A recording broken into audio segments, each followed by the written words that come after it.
everybody. Welcome to the Dating is Hard podcast. I'm your host, Joe Welkie. For all information about the show, you can go to datingishardcomedy.com. You can follow the Instagram page at datingishardcomedy, and you can follow me on Instagram at Joe Welkie. That is where I do most of the updates on this show, but there's a contact page on the website. You can find out all the information about it, etc. The Dating is Hard live shows every fourth Wednesday at Pack Theater. It is a comedy game show. It's kind of like the dating game with comedians and a random audience member. So come check it out. It's a lot of fun. It's one of the things I'm most proud of in comedy. If you guys wouldn't mind, please subscribe, rate, review, give this podcast 5 stars if you don't mind. It's free. It takes very little time, and it helps the podcast a lot. It helps get bigger than it already is. And another way that can happen is you tell your friends about it if you're enjoying it. And if you're not enjoying it, please don't tell a soul. Take that shit to the grave. I would really appreciate that. I don't know why. That makes me crack up every single time. If you're not familiar with this podcast, I meet a vast majority of my guests through dating apps. I have no prior connection to them. I'm just talking to random strangers. We meet up about an hour, half hour before we start recording for coffee.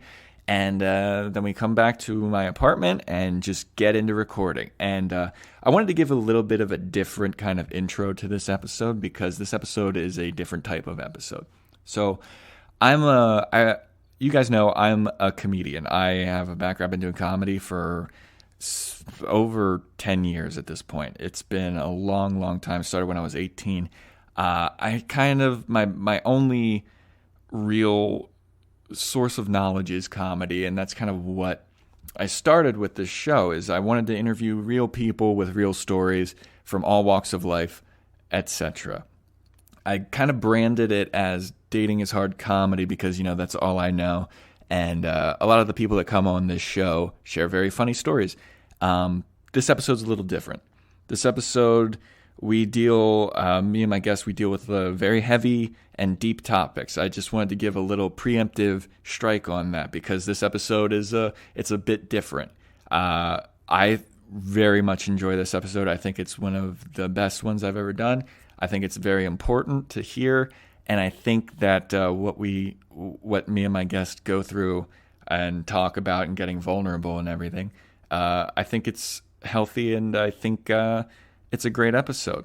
I also want to preface this with saying I am not a therapist. I am not a psychologist, so I don't know what the fuck I'm doing a lot of times. My main thing is comedy, and that's what I specialize in. So with this episode, we talk about some very heavy and deep things, and there's a lot of it's just different.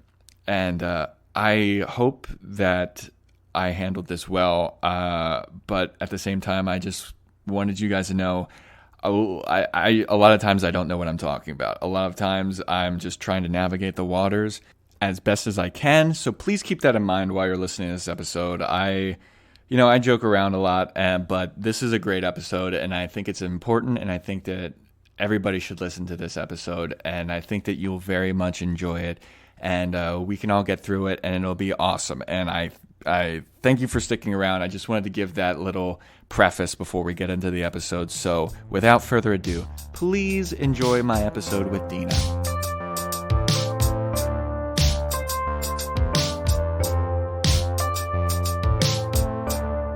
Hey everybody, welcome to another episode of the Dating is Hard podcast. I'm your host, Joe Welkie. If you don't know what this podcast is all about, I make profiles on dating apps, and I have it say, hey, I'm looking for people to come on to my podcast with the most unique, interesting, weird, funny, etc. stories. And that is how I met my guest today. So I'd like to welcome to the show, Dena. You got it right. Yes, I got it right. We went back and forth for like a good 10 seconds, just me trying to remember how to pronounce your name, because it's spelled a little differently than I'm used to. Yeah.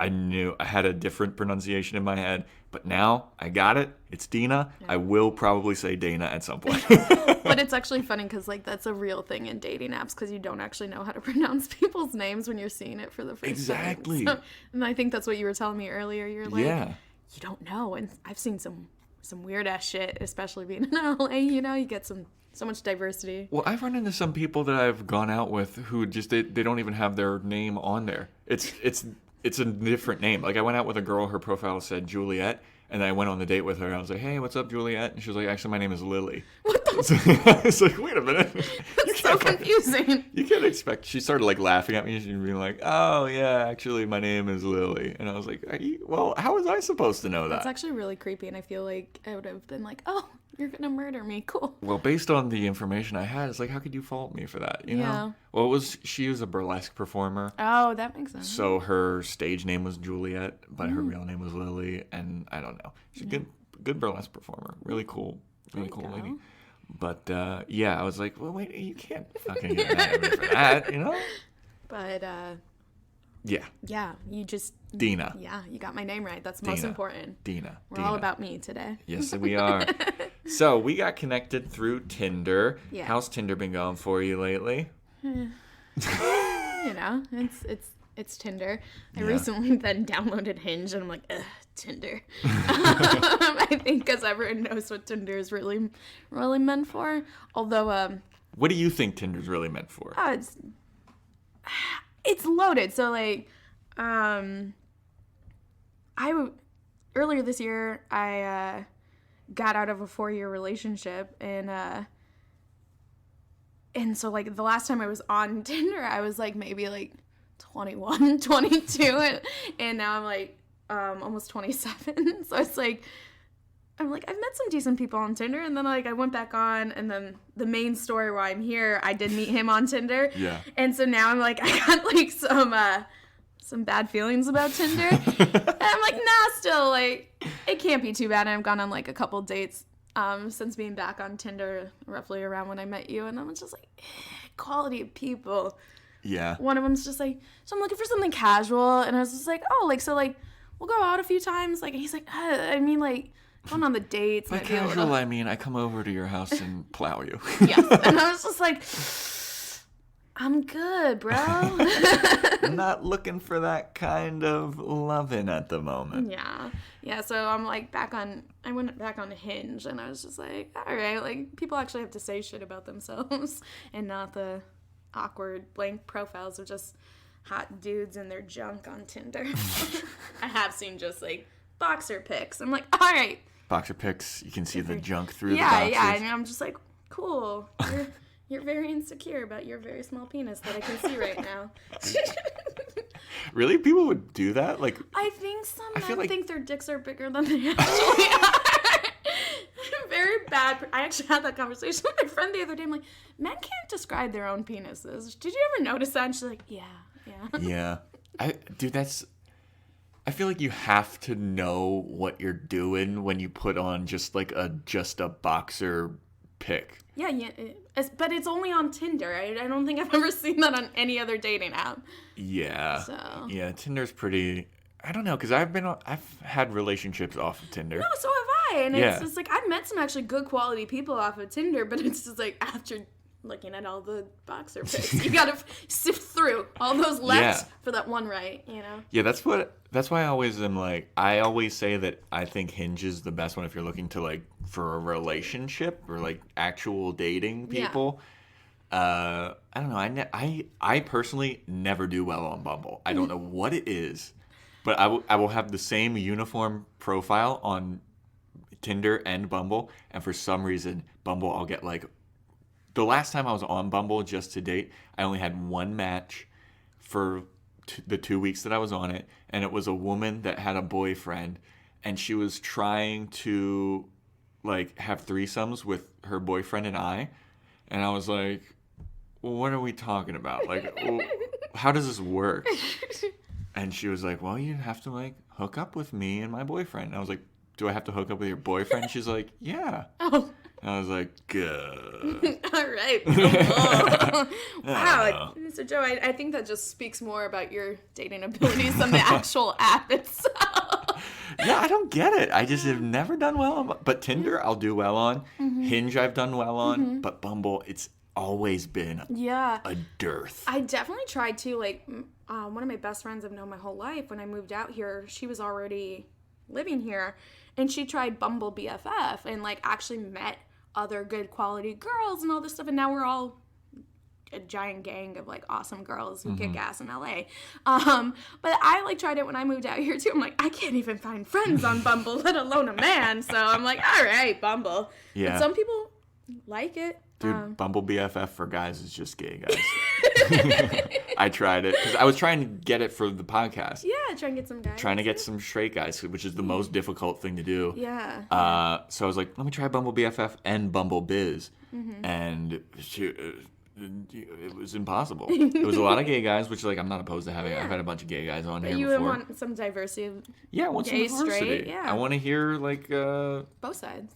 All of the sides. All the sides. All of the sides. No matter what sides you have. But it just seems like women are more open to doing it. I think because we got a lot of fucking crazy stories.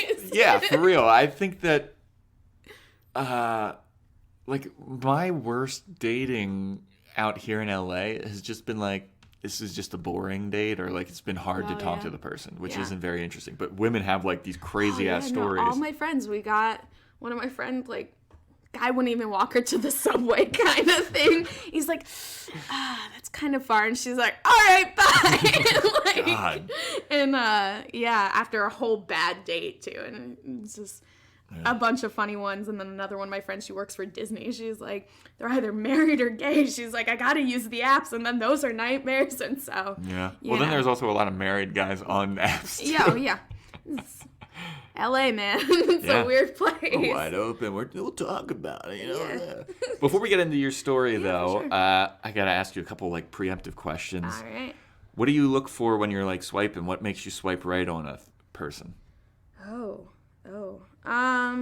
I know. I'm very short and small, so like crazy buff men terrified me to my core. I'm just like, oh my god, you can squish me or snap me in half.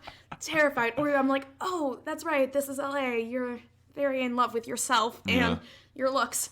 No. I don't know. I think some really funny profiles, like I love to laugh and joke around, like, so funny profiles or like real profiles, you know, like I said, there's like ones that just like 2 photos and then no description. I'm like, okay. Yeah. Good talk, bro. Like, so it's just like maybe a little bit of effort, please. Yeah, like just something in there too, or a joke, or especially if like you're dropping like a quote from a show I like, you know, it's fun shit, you know, something I can actually talk to. And I'm not afraid, like, I feel like there's some unspoken rules about who can message first and all that bullshit. And I'm never afraid to like tell a guy like, hey, you have a handsome smile. Like, and yeah, you do. Like, you're a good looking dude. Like, and then they don't respond. I'm like, then why did we match? Cool, good talk, bro. Like, yeah. So it's just, it's funny. Yeah, the boxer pics, man. Like I was saying before. Yeah, I was gonna say, what are your left? Oh, they can't see me. I'm like, gesturing. Yeah, she's gesturing left. No, and then it's just like, obviously, if like they seem creepy in any way, shape, or form. I think a big thing too, and I know I'm not the only one. I actually just had the conversation with my friends about it. Names, like the actual name too, is like, so like if you have like a bad traumatizing. I've dated so many Ryans and Bryans and Chris's. Like, I don't know what it is, and my friends give me a hard time about it. That I just like see one and I'm like, ugh, I can't do another one. Like, I can't. You're like, not alone in this though. Yeah. Like a lot of people. One of the first people I had on the podcast was like, if somebody's named Matt, I'm not dating him. Yeah. Oh, I'm a big thing too. I actually had the conversation with my mother, which is weird, but like, I'm like, I can't date someone with my dad's name. I'm like, throws the passion, not yelling out my dad's name. Yep. No. That's a big thing and too. I was just like, no. And my mom's like, fuck, I never thought about that. I'm like, well, good talk, Mom. Good thing you didn't. I don't really have that problem. My mom's name is Elaine, so really. There's not many Elaines out there. No. And my sister's name is Mary, and there's not many Marys, but it'd be weird to date somebody named Mary. Yeah, I'm like siblings, or I'm an only child, but like siblings I could see, or like, yeah, like really bad exes, or just like myself dating people with the same name. Like, so it's just like trying to find some diversity. Or like we were saying before, if I can't pronounce it and I'm just like, I feel like I'm being a dick, I'm like, maybe I won't even try. And yeah. I'm shallow enough. If I'm iffy on the pronunciation and I'm about to go on a date with somebody, I will text them and be like, before I sound like an idiot, how do you pronounce your name? Oh, that's good. That's and then good. I like phonetically spell it out and like this or this. Oh, I thought of something else. I'm not gonna lie, being like only 5'4", Hinge has height on it, so I'm definitely shallow. Yeah, you're not alone in that either. Just like, I'm like, I can't. Like, I'm already pretty short. Like, I'm like, I don't know if I can do someone. Yeah, what's your fairly minimum him. height?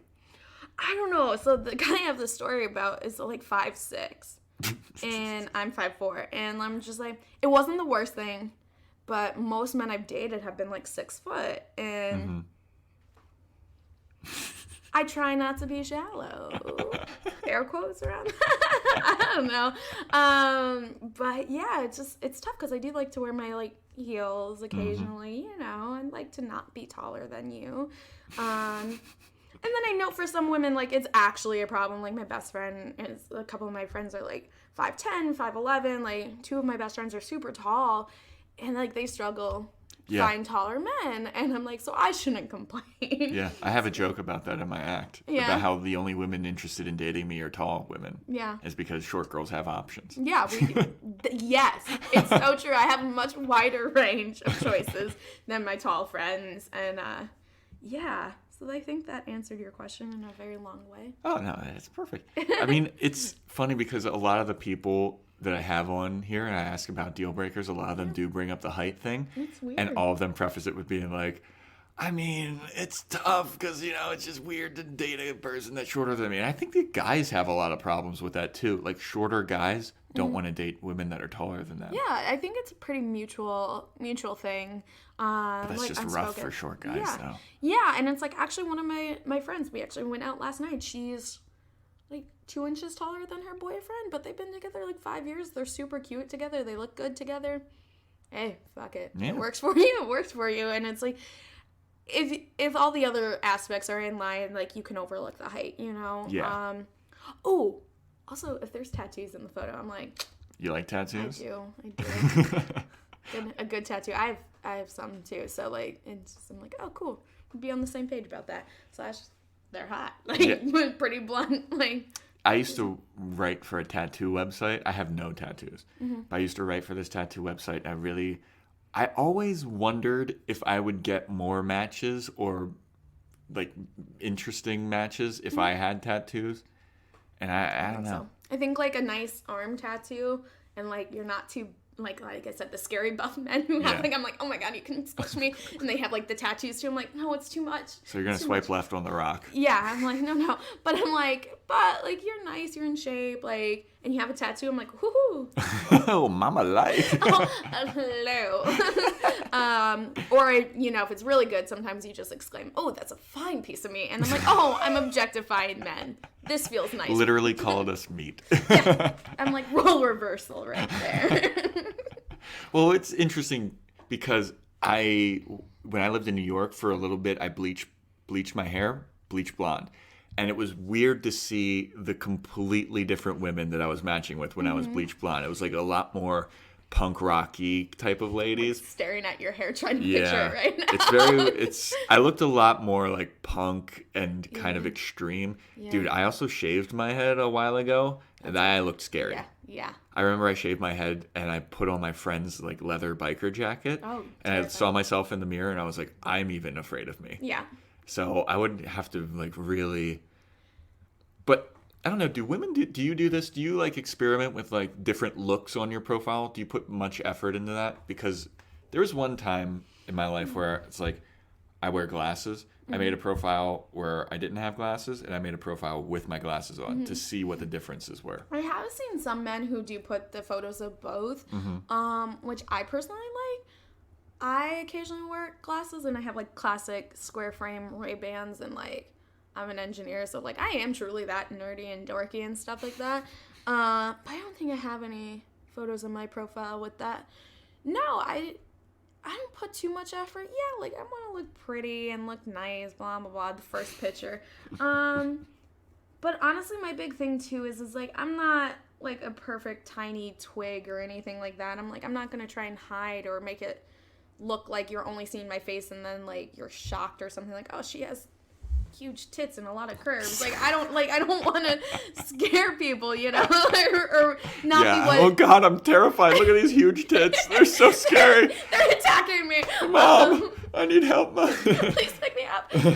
No, I'll have nightmares for weeks about these huge titties. I mean, it's possible. You never know. But it's like, you know, I don't want to be, like, false or look like I'm misleading. Misrepresenting. Which I feel like some people try to do. And it's just, I don't know. I'm like, oh, like, there's one, like, my best friend came out from the East Coast, and we went down to San Diego, and we spent a weekend down there, and, like, we were... beautiful sunset, San Diego Beach. Yeah, we did cliche girl photo shoots, you know? And there's this one photo, and I'm wearing, like, freaking yoga pants and, like, jean jacket, and we're taking all these photos, and she started making me laugh hysterically, and, like, one of them's literally me just, like, laughing and having a good time, and it's like, no, that's me, and I want that to be represented, and actually, now I'm thinking about my Tinder profile has a lot of photos from that vacation. And she's going to listen to this and be like, oh, that's me. I took those photos. Yep. I made her laugh. Yeah, pretty much. And it was funny because we both ended up having almost identical photos because we both were making each other laugh so hard when we were doing our photo shoot. But it was just like, it's funny because, like, I think I get some of it from her. She actually, like, will take photos together. We only see each other, like, twice a year now that I live out here. And she'll be like, ooh, this is a good dating app photo. And I'm like, okay, sure, yeah. So I'll, like, get her advice sometimes. And she's like, no, that's an awful photo. Please don't use that ever. I'm like, all right, cool. She's very honest. And she's more versed and experienced than I am with dating. So, yeah. Me and my buddy, I follow him on Instagram. And if he has a good picture, I'll comment, like, put this on your Tinder. Yes. Like, this is a great Tinder picture. Yes. And then it's funny because, like, photos, like, because, like, again, long distance best friends, the photos we send each other on Snapchat versus, like, what I see her post on, like, her Instagram. I'm like, God, talk about a glow up. Like, if people knew the real you. It's so true. And she's like, you get it. You get why I'm sending you photos of me looking like this, because you can relate. And then meanwhile, she, like, looks super cute. And she's like, going out for my date is the next Snapchat. And I'm like, true glow up right there. For sure. I mean, well, you want to look good for your date. Speaking of which, if you are the person that's like, what do you think is a good first date? What if you got to be like, this is my perfect first date scenario? First date. For all the men listening out there, let the girl meet you there. Don't try to force, like, let me come pick you up. No, you're a stranger. That's a bad move. That's weird. Yeah, now I know where you live. That's fucking creepy. Nope. And given my story, I don't let people near my home for a very, very long time now. Yeah, I think just, like, a place that's not too loud, but, like, still social enough, like, not necessarily a loud bar, but somewhere to, like, just talk. Maybe just have a drink or two so there's no pressure of, like, a full meal or having to sit through things. I don't know. I've only been on a couple of first dates in the past, like, 5 years. Well, you were in a 4-year relationship. That's understandable. Yeah, so, like, and then the guy had the story about, like, our first date ended up lasting, like, 6 or 7 hours because we kept talking. Let's just get into this story. So what was that first date? Okay, so that guy, so we met on Tinder, and we were chatting, and I was just like, fuck it. I actually asked him out. I was just like, hey, like, I'm chilling, not doing anything. We're sitting here messaging. Do you just want to, it was like a Friday night. I'm like, do you just want to meet in person? We actually met up at a bar down in, like, Sherman Oaks area, and, yeah, it was great. Like, it was my first date after being in a long-term relationship, and super fun, super connected. Yeah, he had tattoos, like, really smart. Like, also, the music, and as well as, like, being a therapist. Like, he was a super cool guy. We had a lot of fun together, and we dated for, like, 2 months. Yeah, and, like, we hit it off, like, so, but we lived really far apart. He lived, like, all the way out in Monrovia, and I lived the other end of the valley, you know? So, like, 40 miles apart, so, like, it definitely felt more pressure of, like, moving quickly in the sense of, like, oh, yeah, just crash at my place kind of thing. yeah, fair warning if I do get emotional while telling this story. Oh, yeah. Please go. Um, I'll try not to be weird about it. it's fine. I'll just become a weeping woman in your apartment. No, so things were going super great, and I thought we were pretty normal. And he was like working, like, cause he like worked on guitars and stuff like that, and he said he was gonna come over. And it was the last time we were gonna see each other for a couple weeks, cause I was like going out of town and stuff. And he showed up at my home like over an hour and a half late, and he couldn't walk, and he kept like falling over and like almost like drunk, like stumbling drunk. And it was like super weird. Again, only known this guy for like 2 months, but I thought like we had talked and got to know each other. Yeah. That like I didn't. You've been seeing him consistently. Yeah, and I was just like, okay, cool. Like, this is weird. We'll deal with it in the morning. Let me just get you into sleep or something like that. And he passed out on my couch. I was like, okay. Next morning he was acting super weird. Like, when we got up, we slept for like 7 hours, and by we I mean he did. I was not okay. And yeah, he started acting really weird, and he couldn't remember the conversations that we were having. Like, every 30 seconds it was like the conversation restarted, and then he started calling me different names, almost like he was hallucinating, and it triggered that it was not alcohol. It was probably something along the lines of drugs. And he never mentioned like previous drug use or like current drug use, like nothing. And I'm just like, oh, okay, this is really weird. And he started getting really aggressive and really violent. And this is also partially why I think big scary guys scare me, that it's just like he was the one who was like 5'6", and like he became so violent and aggressive that I think subconsciously now, and I talked about it with one of my friends, that like now I'm like, if that I were to ever get in another situation like that, which I've learned from it and I hope not, like that, I don't think I could defend myself. Fortunately I could, and I did like actually get him to like stop. And is this time? Hold on, sorry, before we get into this heavy as shit, it is time for the Tiff interruption. It's about to get heavy. Tiff, question for Dena. Fuck, you guys said it was getting heavy, and now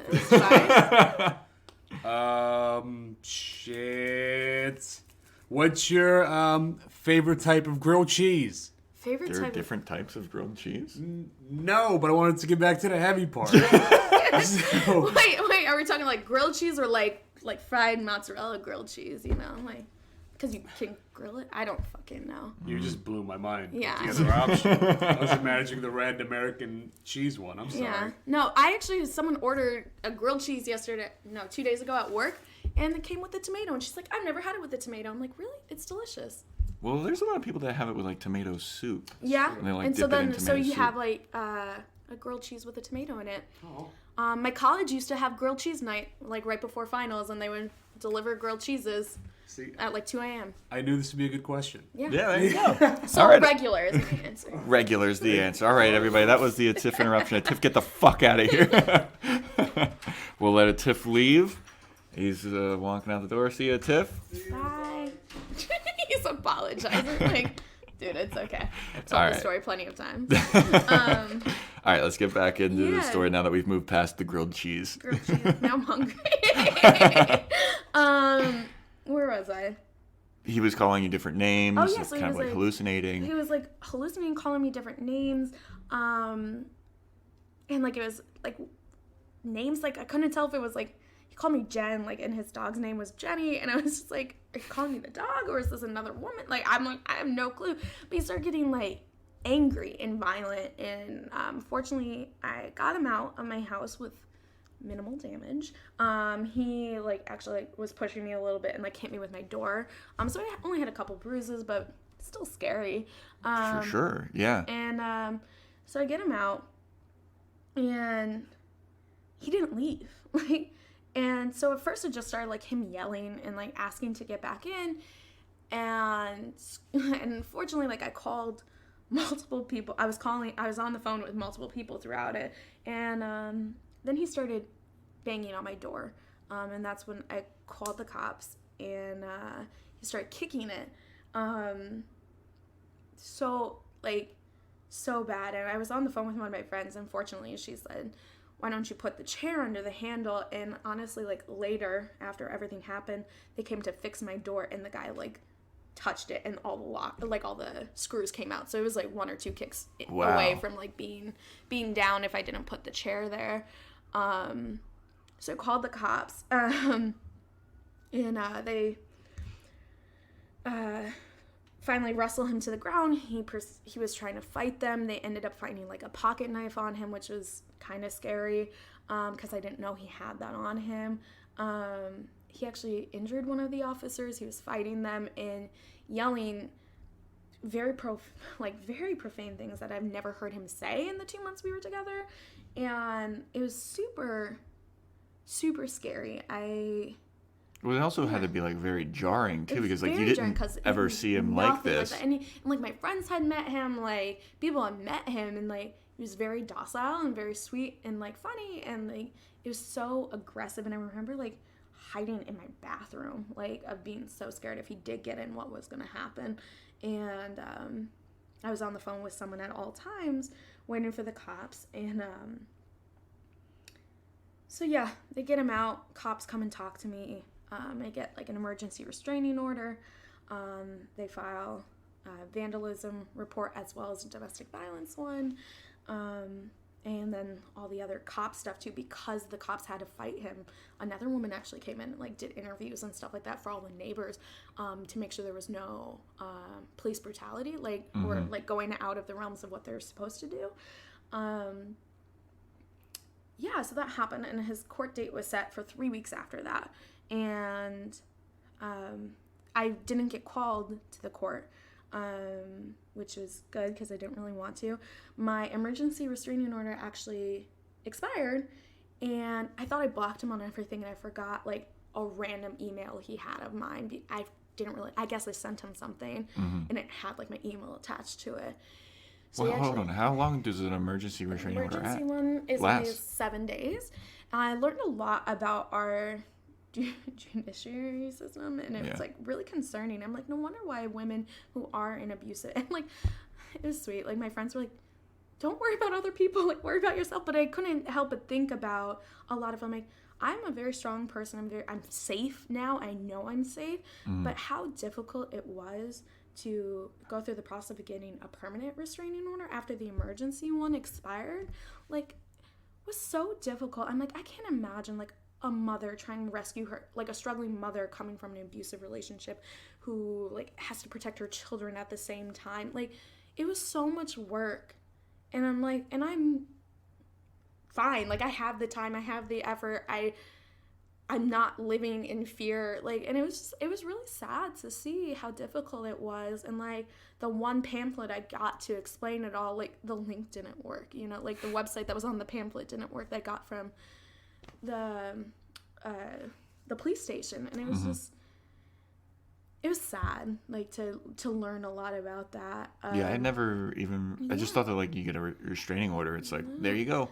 And so they got like the emergency one, but like, it's not like I could just be like, hey, see that emergency one and just extend it. Like, I had to go through all this other stuff, and then you had to file it in person, too, on top of it. And I was just like, if you look at the hours, too, that it was available, I'm like, how's a woman trying to escape an abusive family, like, or life with kids potentially? Like, there's no time. There's no safe way to do it. And I'm sure there's other programs that do facilitate it. I'm like, but just trying to research it was really complicated. I'm like, and what if you don't have access to a computer to even look up how to get the forms to do it? Like, it was crazy. And it was just, it's probably like during work hours too. So there's some people that like, I can't take a day off of work to do this shit. And because then what if he finds out I took a day off? Like, you know, like if people are living in fear, it's very jarring and really upsetting. And I'm hoping like with more time, maybe I feel with time it will probably be something I become passionate about and try to help or become more educated on to help others, because it was scary. I think it was very scary. So yeah, the emergency restraining order expired. It was only 7 days, and it's including weekends, even though I couldn't go get a permanent restraining order on a weekend. Like, it was odd. It was very odd. So it expired, and I actually got an email from him trying to explain himself, and he's like, please let me talk to you. And I was like, no, you're blocked. I never want to talk to you again. I stood my ground. And he tried to tell me it was an allergic reaction to anxiety medications. I'm like, I work in medicine. Like, anti-anxiety medications are like suppressants. Like, you don't become violent and aggressive unless you're mixing it with a lot of other things. And I'm like, I studied a lot of science. I know these things. And it was super, super bizarre. And he said, I'm like, if you want to say your piece, I haven't filed the permanent restraining order. I was planning on doing it tomorrow. I said, and I'm like, if you want to say it, you say it here, and then I'm never talking to you again. And he apologized profusely, and he like settled it. He said nice things. It's whatever. And then let it be. Then his court date arrived 3 weeks after the incident, and it's all public record. And so naturally, out of my curiosity after it, I kept looking it up to see like what the outcome was. And it was like, not just my incidents, because he was resisting arrest and then fought an officer. I'm like, there's probably more charges. Yeah. And he's a therapist. I'm like, he's gonna probably lose his license. And I'm like, I felt bad, but like, I'm like, I did everything right and I'm safe. That's all that matters. Yeah. And I told him too in the email, I'm like, I hope whatever is going on in your life, you get help for, and I wish you all the best. Like, and my friends remind me, like, I didn't even owe him that, you know, because my safety is most important. And so then about 3 weeks after his court date, still never found anything. I'm like, public record, why can't I find it? I get 2 voicemails while I'm at work. From the first one is a police officer in like a different department. He's like, oh, we're following up about your incident. A separate vandalism report was filed. Oh, I didn't say it. When I finally opened my door, he was beating it so hard, there was like blood down my door. There were footprints on it. All the damage that was done to the door frame and everything. So they filed a vandalism report just in case with my apartment complex. So I didn't get into any trouble. Like, if I were to move out, there's tons of damage to that door frame that they were super nice and fixed really quickly for me. So they were following up on the vandalism report, and he like called me about it, left me a voicemail. And then I'm like, okay, there's a second one from the same number. And it was the same police officer. He's like, oh, I did some more investigation. I'm really sorry. We don't have to do anything further with this. I'm so sorry for your loss. And I was like, what? And I actually listened to it with one of my coworkers in the car because I knew it was about that. And like we were sitting in her car, and I was like, can you listen to this again with me? And like, I'm like, sorry for your loss. I'm like, does that sound like he's dead? And so I called back the officer, and he told me that this guy died. And it was super weird and super bizarre hearing that. And he's like, I thought you knew. I was like, why would I know about a man I have a restraining order against, like anything about his life? And so like, and he's like, unless I got the information wrong. I'm like, oh God, I made him so uncomfortable, like, because I was just like, dude, what? How could and you he like didn't fuck up that information? He like didn't think that, like, he thought I would know, and it was super bizarre. So I looked it up, and there was the obituary, and what's even more bizarre was the photo they used for the obituary was his main Tinder photo. Like, sorry. It's funny, but like, it's super weird, and that's like, we'll talk more about that. Yeah. I'm leaving out a lot of the funny shit too. We'll talk about that. It's not funny, but it is. Oh, yeah. So it was very jarring. To read the day he died actually was the day of his court date. So that's why I could never find any of the public record. And given his behavior, I never got it confirmed, but it's a big coincidence to not assume it was self-induced, whether purposely or accidental, like if he was using drugs, like an accidental overdose, because there was a lot of pressure that was going into that, I'm sure. And it was really tough. I've unfortunately had a lot of people pass away in my life, but I realized with my girlfriends, just talking with them and processing it all, because I found out so far after, and because we were only dating briefly, like, no one knew who I was in his friend group or his family, really. And so no one knew to tell me. But I never got to, like, make my, like, pay my respects, you know? Yeah. And it was, like, really odd. And, like, my girlfriends were super sweet. They came over. We all wore black. They let me, like, say some words. We lit a candle, like, and we were sitting on my balcony, like, they held my hands and let me cry, let me talk. A lot of processing with that because it was only 6 weeks total after the initial incident. There's a lot to process. It's just funny because then at the end, I forget which one of us said it, is like, we probably look like a bunch of fucking witches right now. And then one of them goes, well, aren't we? And so it's just, gathered around a candle, holding hands in black. Like, it's so funny. But well, it's really that's awesome that your friends did that. Like, yeah, no, they're super supportive. I was fortunate I moved out here. 2 of my closest friends I've known my whole life from being born and raised in Arizona actually live out here. And then my best friend on the East Coast, I actually was planning a trip to go see her. I left like 4 days after it happened. The initial incident of like him trying to break down my door happened. So like the fact that I got to go be with her and like all that stuff. And then after I found out he died, I actually saw her. Like we had another trip planned and I saw her shortly after that too, which was nice that it's like my friends here and my friends like across the country. Like I got to be with them on a tough time and they listened, they held me, they let me cry. They let me say a lot of fucked up jokes to process things because comedy is my defense mechanism. But like I was saying to you earlier about coming on here, like, so I didn't say something because I wanted to tell the whole story, but there was some funny shit that happened with it. Like what? So like when he was trying to kick and beat down my door, he would occasionally stop and he'd be dead silent.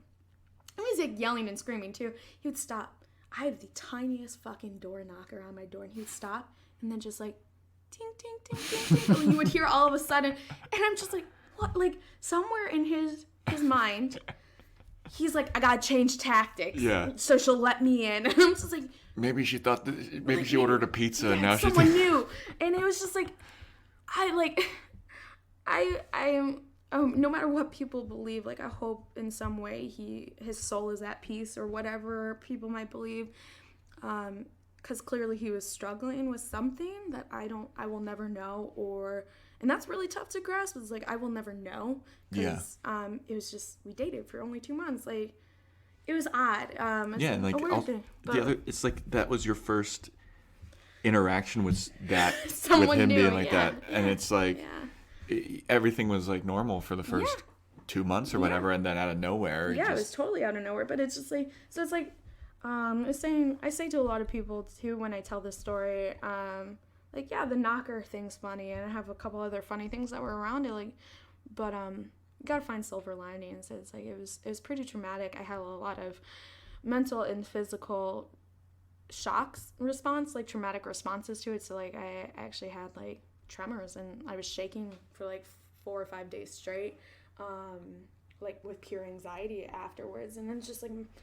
It's just interesting, and all I can do is, like, be thankful, like, nothing worse happened, and the cops that were there reminded me I did everything right. My therapist, my friends, everyone reminds me that I did everything right, and I do believe I did everything right, and I go to therapy. I find silver linings, find jokes, like, it was the morning, so I was in my pajama shorts, and the cops come in afterwards to talk to me, and the female officer's like, maybe you'd like to put some pants on. And as the other male officers are trying not to, like, pay respects to me and not looking at me, and then the other one's like, and we'll need your ID when you get a chance. So I was like, okay. Sitting there in shock, like, processing, standing in my kitchen, and I look at all of them, and I'm like, all right, this is going to sound really fucking weird, but I just listened to everything that just went on out there, and my Italian soul needs to ask, do you guys need some water right now? And, like, a couple of them just, like, pause. You could see them, like, biting their knuckles and looking away in the back. And one of them looks me dead in the eyes, stone cold face. And he's just like, no, just the pants and the ID for right now.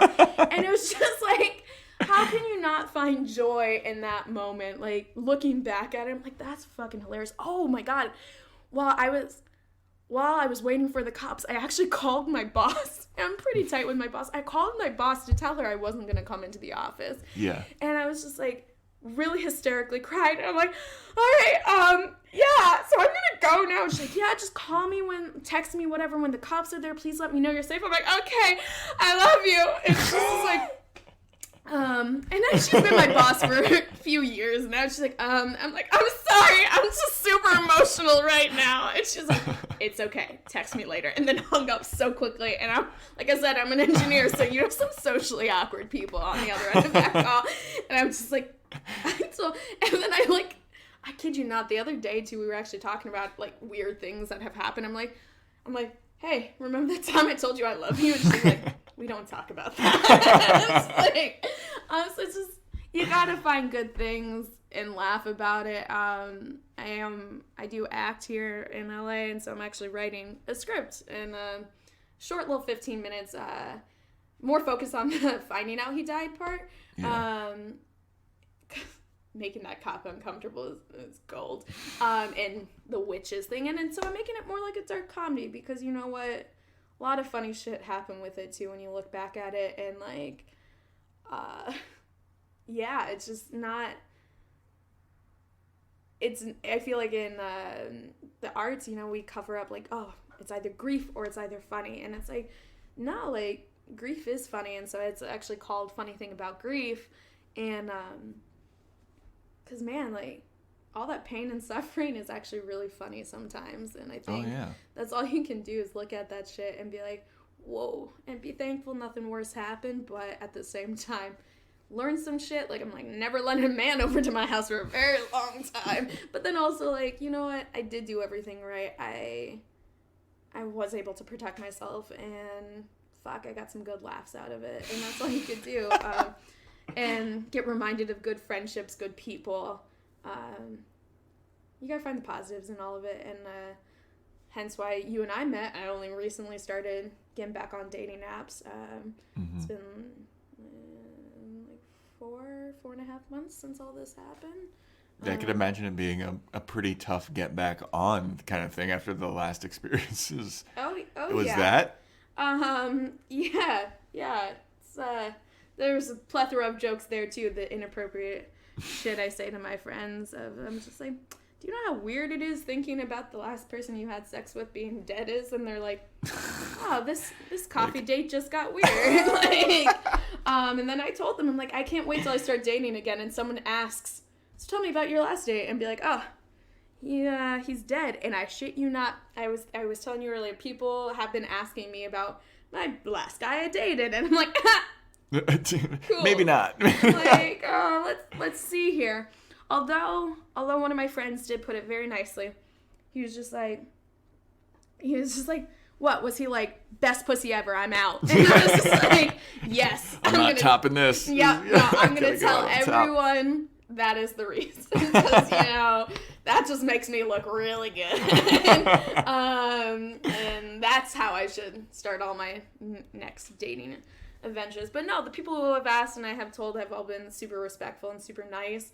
I think it also helps because I'm a very blunt and honest person too. Like, I've been, like I said, like some of the Tinder people, you know, want it. I'm just like, nope, it's not gonna happen. I need to ease back into the waters, you know, like last person who touched you or like romantically and stuff like that, intimately, is gone. Like it's a weird thing to overcome. It's definitely been a struggle, but also like one of the guys like kissed me goodnight and we made out a little bit, and I was just like, and he like put his hand somewhere. I'm like, nope, not gonna happen. He respected it, which is good, but I don't know, just like trusting my gut and stuff like that with people more. I think I'm definitely more on high alert.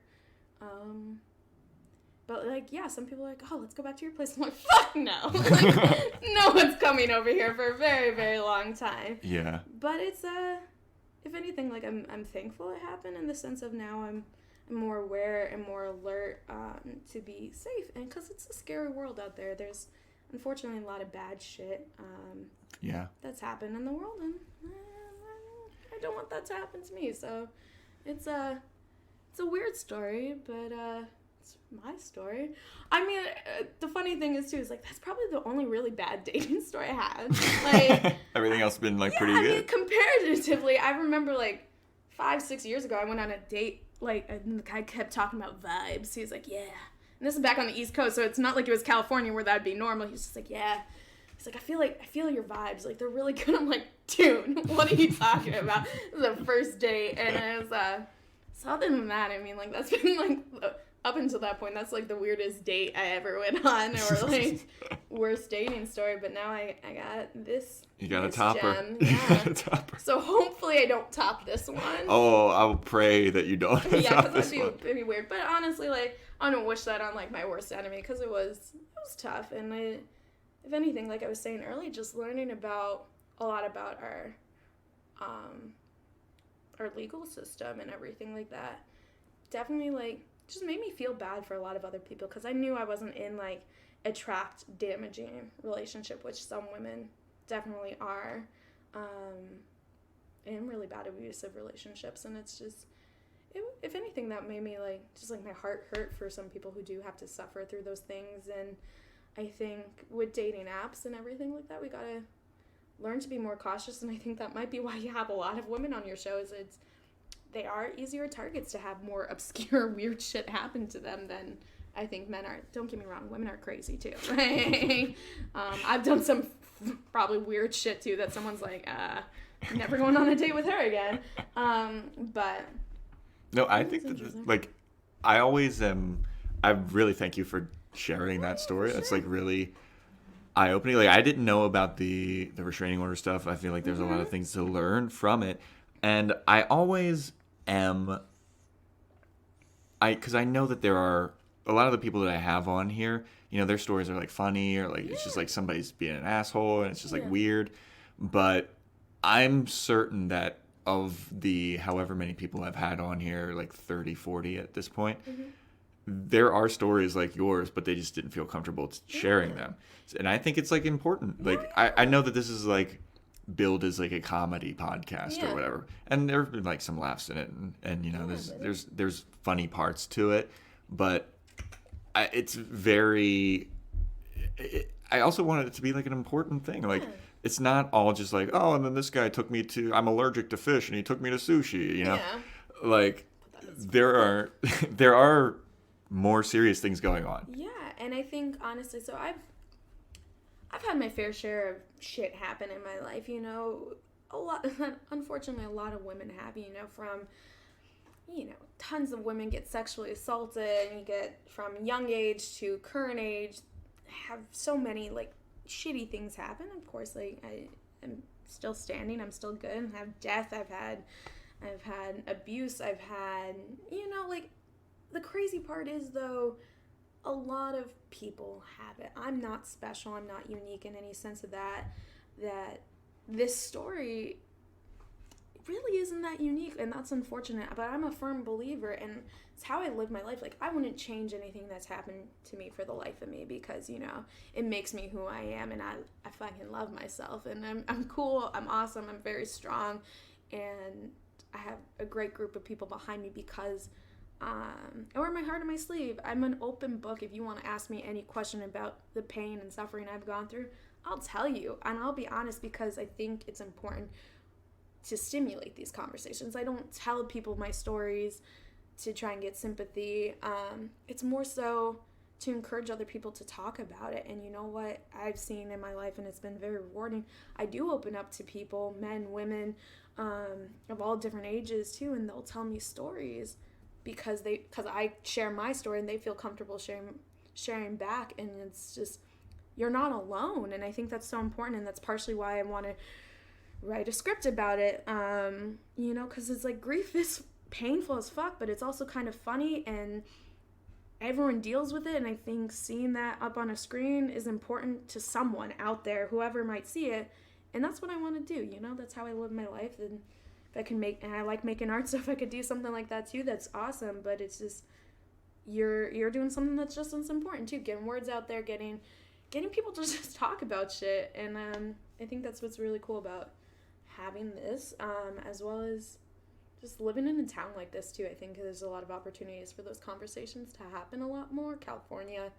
allows that stuff to happen a lot easier. It's a lot more open. Yeah, people are more open to sharing that kind of stuff. Yeah, when I lived on the East Coast, it was really tough. A lot of people didn't want to talk about stuff or acknowledge stuff, and it's sad because it's like, no, let's talk. You're not alone. Like, almost everyone's been sexually assaulted, sadly, men and women both, and it's like, so let's talk about it. Like, you're not alone. Let's support each other.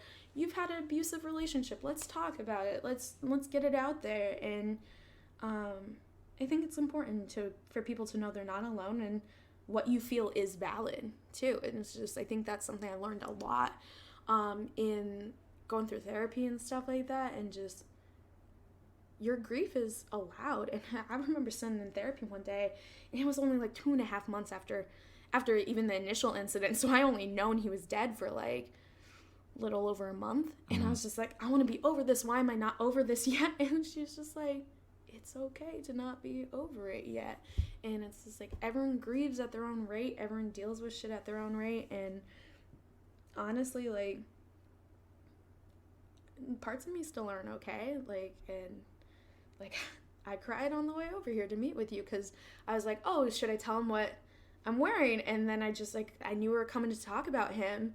And, like, it flashed our first date in my mind of, like, I texted him, like, what I was wearing. I'm like, oh, I'm wearing a red shirt. And he texted me back, I'm red colorblind. Like, and it reminded me of him, and it made me start to cry. And it's like, that's okay.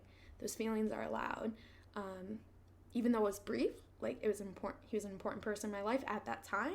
And it's okay for me to be sad, for me to miss him, for me to feel whatever I'm feeling. And I think people need to know, like, it's okay if you're mad or scared or angry or sad or happy. Like, because even a part of me felt bad because I felt happy he was gone. Mm-hmm. And I felt guilty about that. I'm like, but I was so scared he was going to come back and do something to me. But now he can't. I shouldn't feel guilty that I felt some form of happiness. And it's just like, because I'm allowed to feel what I feel, and those are valid. And I think accepting that and being okay with that, even though it seems wrong, being happy someone's dead, like, obviously I'm, like, parts of me aren't, but other parts of me were, like, and it's okay. And I think literally just saying it's okay and reminding myself none of it was my fault, which it wasn't. The poor man was struggling with something, and just moving on. And it's like, I started going back on dating apps because I'm like, I'm a very happy and outgoing person. Like, I don't want to be scared of people anymore. I'm going to be more cautious. But, like, I remember, like, it was tough for me to go back out. Like, being at bars or at clubs, like, because I was getting bumped a lot, and it, like, was very triggering. And it's just being honest with yourself. And then it's just, like, one day it just, like, clicked. I'm like, oh, I'm happy. I feel safe. I feel comfortable again. And you just go back out there, and you just have to be forgiving to yourself of giving yourself enough time, whatever that may be, you know? Yeah. And so, yeah, and, like, my friends were all super understanding. Like, we tried to go out, and I'd be like, nope, I'm super uncomfortable. Like, and they were all super chill about it. And I'm like, you guys keep dancing, I'm just going to stand over here. Like, I couldn't be on some of the dance floors because it was too much. But, like, it didn't stop it from me going out with my girlfriends, you know? Because why not? Meeting men at bars was really weird for a little bit, but I was just like, nah, men. No, it gets easier, and it takes time, and if it takes someone a year versus, like, someone to take 3 months, like, it doesn't matter. Your pain is valid, and everyone goes through traumas at some point in their life, and you can't judge other people for it or anything like that. So I just, for anyone listening, you're not alone.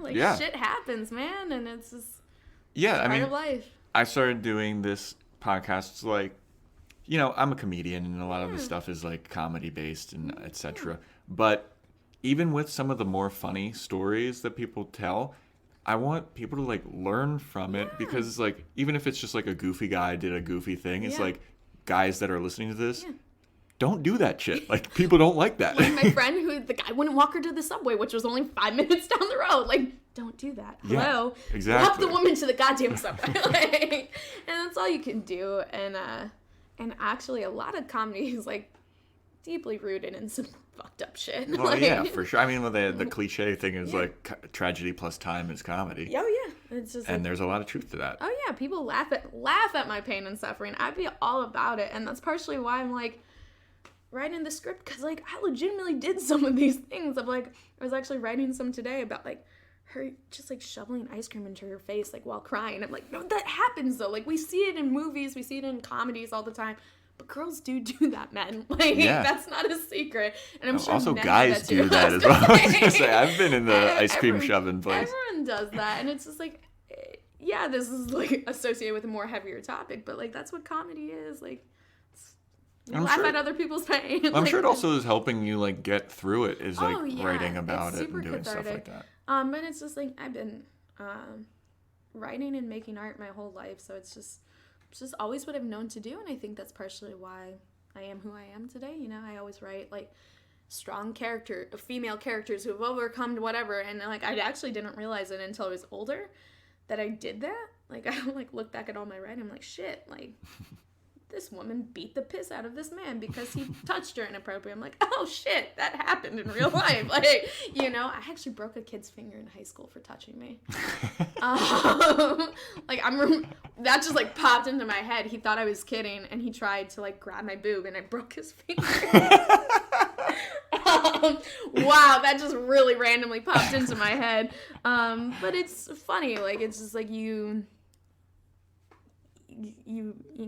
do this to help, like, and I was asking you earlier, like, what sparked this, and it's just, everyone has their own way to deal with things or to express themselves, and so it's like, I have no problem, like I said, it's therapeutic for me to talk about it, and maybe it's therapeutic to someone to listen to it, you know, so might as well.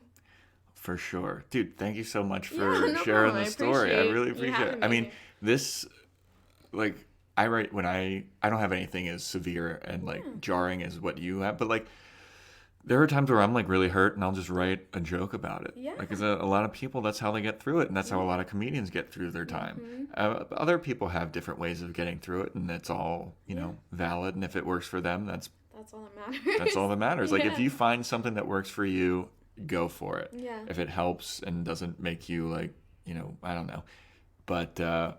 Yeah, I really appreciate you doing it. I got a couple more questions before we wrap it up. Sure. These are all of the these are the questions I ask everybody at the end of the podcast. Sounds good. If you could change one thing about dating, what would you change? One thing about dating. Ooh, I got it. Honestly, like, don't get me wrong. The physical stuff is super fun, but I wish like I could change dating that like those expectations of like physical or like intimate things like was gone, so you could just get to know people like without that like pressure, aka friendship. What the fuck am I saying? But you know, it's like no, like dating is like knowing we could go somewhere, but not like all those pressures, because there's so much society pressure and like in today's world with all the social media and constant communication, like I feel like there's pressure to get to that faster. Yeah. And so I kind of just wish that would chill. Yeah, just everybody like, chill out just a little bit, because I feel like there's just some weird unspoken rule, like no, you don't have to kiss the girl at the end of the first date. If you just had a nice time, you can say nice time and not be this awkward leaning in, the hug, and awkward, then you're just like do I kiss, do I not, like no, the stutter step. Yeah. Although it's funny, like when I met you, like you gave me a hug, and then some people, like one guy gave me a handshake. I'm like, I don't know what the etiquette is here. So I wish like some of that just like was either more planned out. Yeah. Or like not as much pressure. That's I go for the hug unless I see the woman like stick out the hand. And I'm like, okay. I'm a big huggy person. So I mean, I'm just also like, I don't know. I'm a warm person. I hug my guy friends all the time. I hug everyone. Yeah. Everyone bring it in.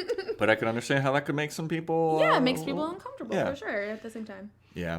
All right. And last question before we finish up here. What's one piece of advice that you'd like to give everybody listening about dating? Dating. I mean, keeping in theme with what I talked about, I think being safe, men and women both.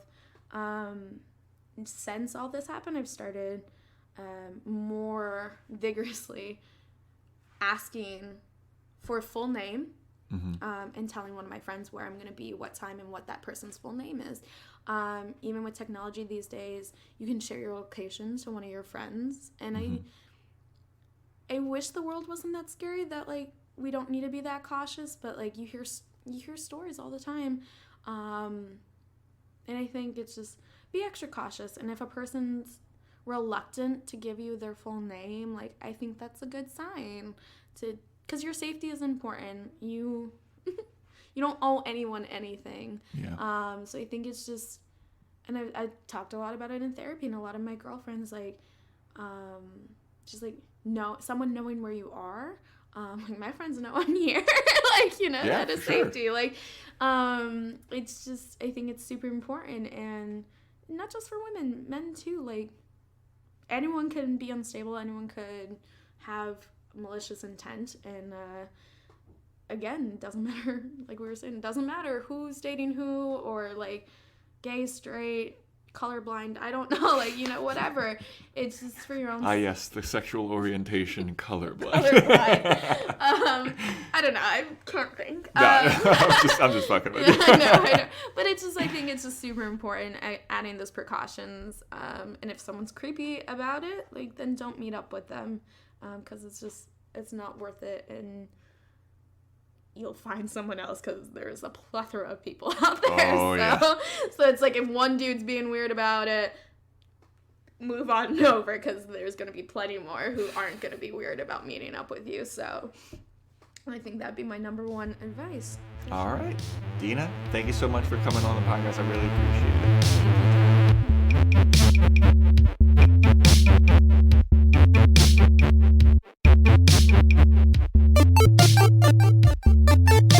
And there you have it, everybody. That was my episode with Dena. I really enjoyed this episode, and I hope you guys did too. For all the information regarding this podcast and live comedy game show, you can go to datingishardcomedy.com, follow the Instagram at datingishardcomedy, and follow me on Instagram at Joe Welkie. Please subscribe, rate, review, tell all your friends about it, give it 5 stars, please. And I really am... this was definitely a different type of episode, and I'm so happy that I got to do it. And because, I branded it kind of Dating is Hard Comedy, but not all this shit is funny. Sometimes it gets tragic, sometimes it gets dark, sometimes it gets weird, sometimes it gets heavy, And I'm very glad that Dena felt comfortable enough to share this story with everybody and with me. And I'm very thankful that I get to do this. And I hope you guys enjoy. So until next time, guys. Later.